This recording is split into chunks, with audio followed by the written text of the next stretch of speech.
विधानसभा निवडणुकीपूर्वी 10 ऑक्टोबर 2024च्या मंत्रिमंडळाच्या बैठकीत राज्यातील अंशतः अनुदानित प्राथमिक, माध्यमिक, उच्च माध्यमिक शाळांना वाढीव टप्पा देण्याचा निर्णय घेण्यात आला होता. याबाबत 14 ऑक्टोबर 2024 रोजी शासन निर्णय सुद्धा जारी करण्यात आला. यानंतर 3 अधिवेशनं झाली, मात्र यासाठी निधीची तरतूद करण्यात आली नाही. या पावसाळी अधिवेशनात तरी याची तरतूद करण्यात यावी यासाठी 5 जूनपासून शिक्षक समन्वय संघ महाराष्ट्र राज्य संघटनेच्या वतीनं मुंबईमधील आझाद मैदानावर आंदोलन सुरू केलंय. या आंदोलनाची शासनानं दखल न घेतल्यानं 8 आणि 9 जुलै रोजी शाळा बंद ठेवण्याचा निर्णय शिक्षक समन्वय संघाच्या वतीनं घेण्यात आला.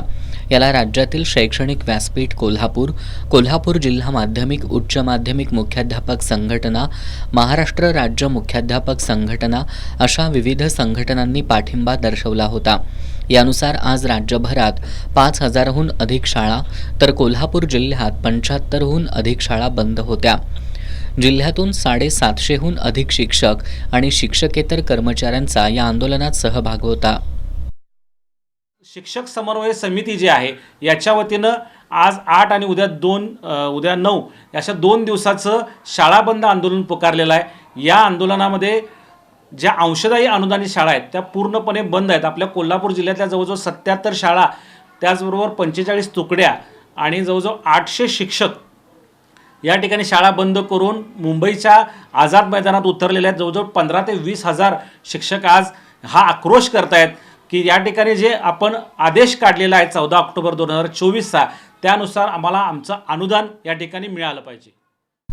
पॉइंट ऑफ इन्फॉर्मेशनच्या माध्यमातून शिक्षक आमदार जयंत असगावकर यांनी आज विधान परिषदेत हा मुद्दा उपस्थित केला.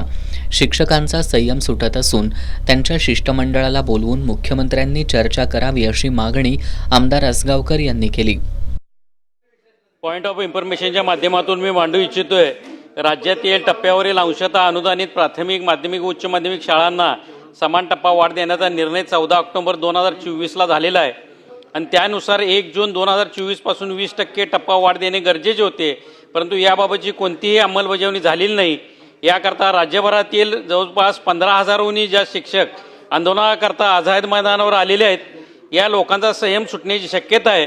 यासाठी त्यांच्या शिष्टमंडळाला मुख्यमंत्र्यांनी बोलवून चर्चा करावी असे निर्देश आपण द्यावेत असे या पॉइंट ऑफ इन्फॉर्मेशनच्या माध्यमातून मी सांगतो. दरम्यान मुंबईमधील आझाद मैदानावर 25,000हून अधिक शिक्षक आंदोलनात सहभागी झाले होते. या ठिकाणी आज दिवसभर विविध पक्षांचे आमदार, खासदार आणि पदाधिकाऱ्यांनी भेटी दिल्या.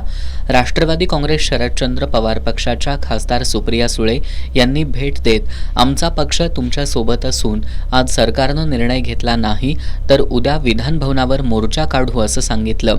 याबाबत शासनानं लवकर निर्णय घेतला नाही तर आंदोलनाची तीव्रता वाढवण्यात येईल असा इशारा देण्यात आलाय.